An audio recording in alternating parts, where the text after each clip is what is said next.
d'ancrer des faits dans une chronologie qui est datée, qui est précise. Si un événement a eu lieu après un autre, il ne peut pas en être la cause.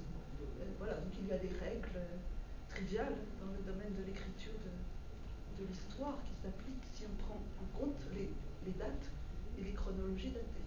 Dans le domaine de la philosophie, c'est tout à fait différent.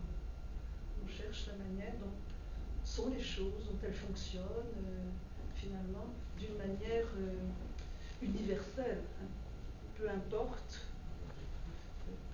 cela importe peu, finalement, la date à laquelle elles se sont passées, elles ont été produites comme s'il existait une naissance des choses. Je me situe un peu, ça a été la difficulté de l'écriture de l'ouvrage, un peu à mi-chemin entre ces deux domaines-là, entre l'histoire, parce que j'aime bien que les faits soient datés pour clarifier la pensée, pour dialoguer avec les lecteurs, pour donner des repères précis aux personnes qui n'en avaient pas.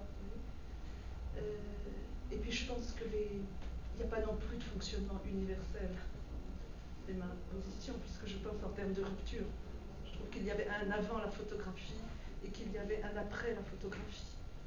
Cela encore, c'est Régis Debray, même si je ne suis pas toujours d'accord avec lui concernant la photographie. Mais il y a un avant le cinéma, un après le cinéma, un avant la télévision, un après la télévision. Mais la manière finalement dont fonctionnent ces images a quelque chose d'universel qu'on retrouve aussi bien dans le dessin qui est fabriqué par le geste d'un homme que dans les images numériques qui sont fabriquées aujourd'hui à l'aide de nos ordinateurs et de nos réseaux. Donc la difficulté était de parler de tout et de se situer entre histoire et philosophie.